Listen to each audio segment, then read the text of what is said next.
We got a victory last week, just barely over New Mexico, and that should have been an easy win for us. We're pretty disappointed with how we played, but today we got a doubleheader for you. This is going to be a different style episode, and I want to know your feedback down below on how you feel about it. We're going to get through two games kind of quick. It's going to be basically highlight films of each game. We're trying to do some different things to make sure the series moves along well, and when games are not super interesting, that's what we're going to try to do. First one up is UL-Monroe taking on App State and Zach Phillips. Last year, he didn't perform very well against us. We were able to get to him and rattle him quite a bit. He threw a touchdown, 2 picks. He just wasn't very good in our 27-24 victory. Let's see if we can keep up that game plan and get pressure on him and rattle him once again as he's on the move here, and we got Ackle from the backside getting a sack. That's going to bring up a third down and 14 now for the Mountaineers. This is an advantageous situation for our defense. We did a really good job last year controlling them, and we do just that here. We gave up a little bit, but they weren't able to get the first down, so Noah Lugo is going to take the field as your starter this week. Honestly, last week we didn't see a whole lot out of Reese Moody, so it made a lot of sense to give Lugo a shot and see if he's able to reclaim the starting job, as we're going to go on the ground here to him and let him use that part of his game. It's the biggest advantage he has over Reese Moody.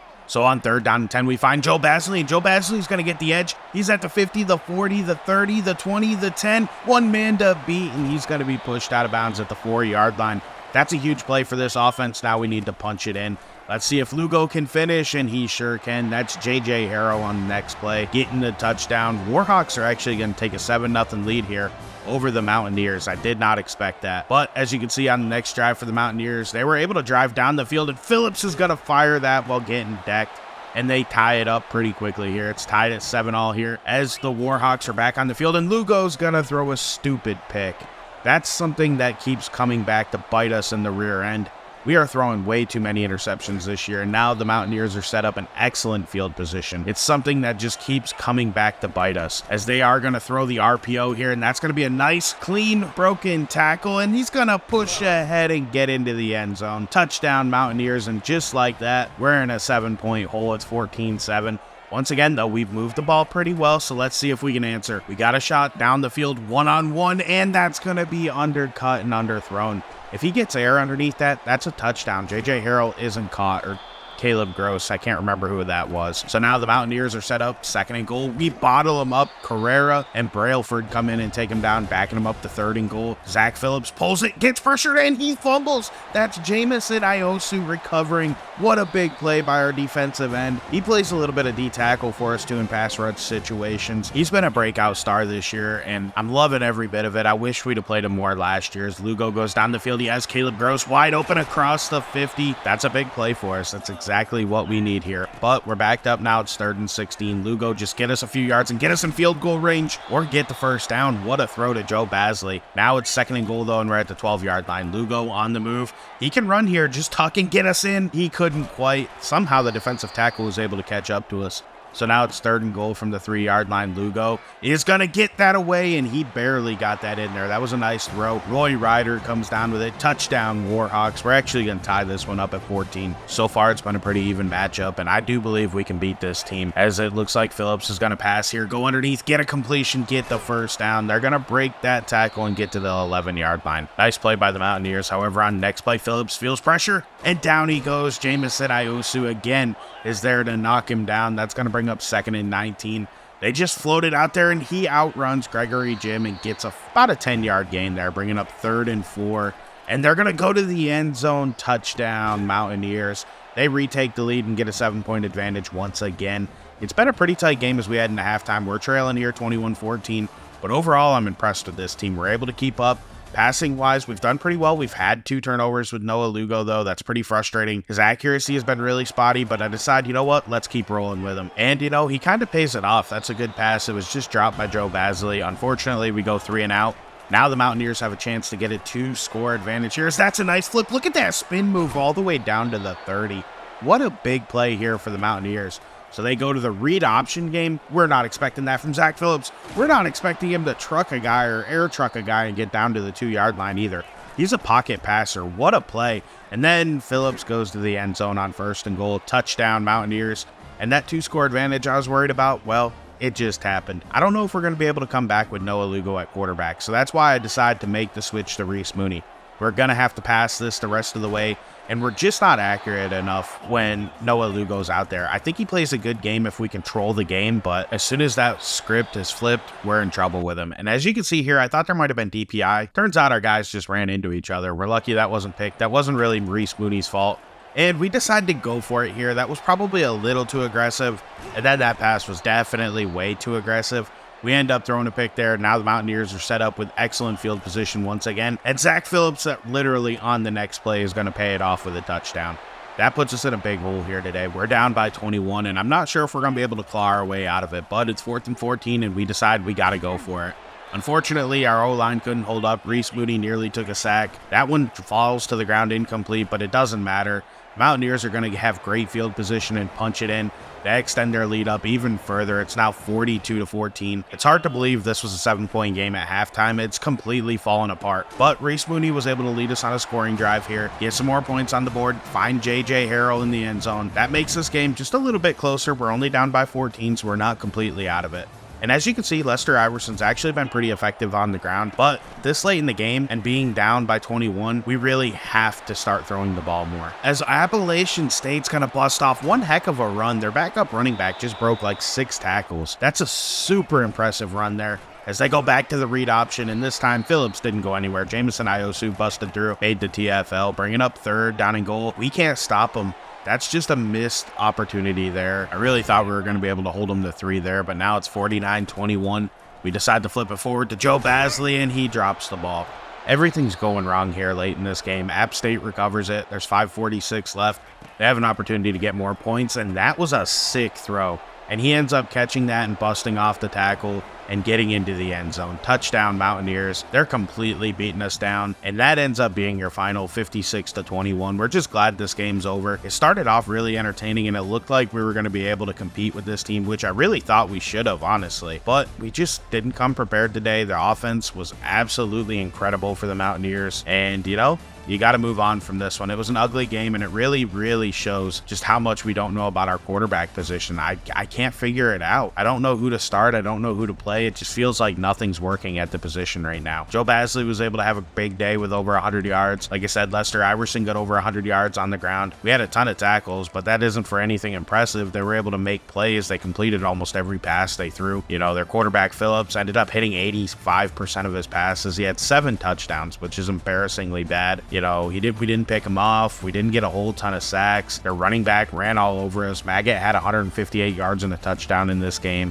Things just didn't work out well. We didn't have a good plan, and the Mountaineers really thrashed us today. They definitely showed us that they are the better team right now. Even though I thought we were going to compete in the Sun Belt this year, I really thought Noah Lugo was going to be the answer at quarterback, and I'm so torn right now. I don't know what to do. He's not playing particularly well. And I do feel like if we play Mooney, we have a chance at having a better passing attack. But the problem is we're going to lose that ability to run it with the quarterback. So I don't know. I'm torn. We'll figure it out. Either way, somehow Iosu ended up getting player of the week. I don't feel like we deserve an award for anything after that performance, but he did have a good game, so I got to give him credit. We have a couple upgrades. We decided to go into Motivator, get put in work for offensive linemen, and give us the offseason training boost. We need to get that built up, and I also decided to get the advanced look at linebackers because I'm sick of spending so much time scouting. We need them points to go elsewhere. Well, in our next game, we'd have probably the toughest matchup of our season, at least when it comes to conference play, because Troy is by far the best team in this conference. They're an 86 overall. They are really, really good, and I'm not looking forward to playing them after the way we played last week. And as you can see, we made a quarterback switch. Reese Mooney is going to start this one. However, we got to stop George Folkerts, and he was a pain in the butt last year. Luckily, we were able to get the Trojans to go 3 and out, and we opened the day on the ground with a nice run by Lester Iverson. That's going to bring up a 2nd and 11 for Mooney, as he's going to look to pass here, and he has an open receiver. That's Caleb Gross. He doesn't quite get the first down, though. Luckily, we're able to move further down the field. It's 3rd and 7, and Mooney gets hit as he releases that one. And we're kind of in no man's land, so we decide to go for it, and Mooney gets hit again.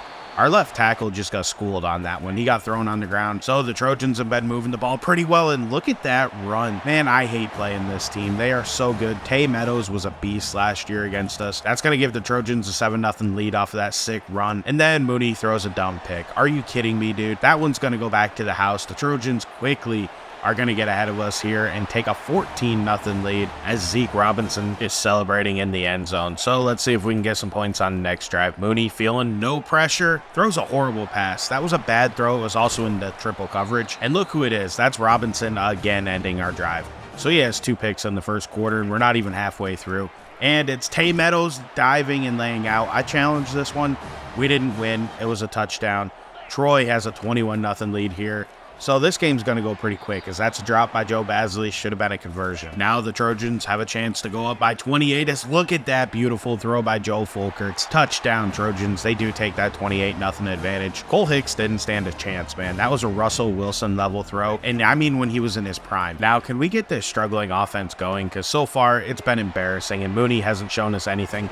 As Joe Basley there is going to make a nice play. We get a big first down. We're going to use a little motion. Fake it to Basley. Fake it to Iverson. And take a deep shot, and I thought that was going to be picked. Luckily it wasn't. That was a beautiful throw. JJ Harrell takes it in for 6. Touchdown, Warhawks. Things are still not going well though. We're down by 21. That's our first drive that we made any sort of progress on offense. Now we need our defense to step up, and honestly, it's not looking too good as they're already down to the 29-yard line. It is 3rd and 1 though. Fulkert's on the move, feeling pressure. Down he goes. That's Fernando Carrera getting the sack. It's 4th down and 11, and somehow we got them to punt that ball. I don't know how we did it. Unfortunately, our offense screws it up once again. That's going to be a strip sack, and Mooney turns the ball right back over to the Trojans. He hasn't done anything really particularly well today. That's pretty much exactly what we got out of Noah Lugo, and I'm not that impressed. I just don't know what to do. Our offense is sputtering. Our quarterback situation's a complete disaster, and somehow we're sitting at 2-2. I don't know how to feel about this team. I feel like we're a winless team with how bad our quarterbacks have been, but somehow we're able to pull games out, and our defense did stand tall here. Got to give them a little bit of credit. They held them to 3. It's 31-7 as we head to halftime, though. This one isn't good. I mean, I'm just so embarrassed with our performance.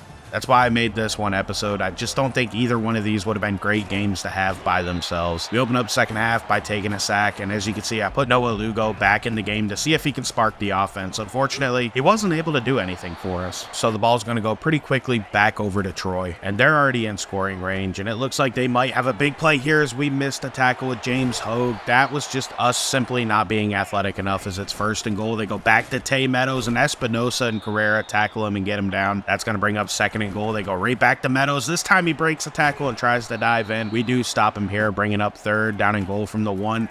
And look at that. We leave a guy wide open in the middle of the field.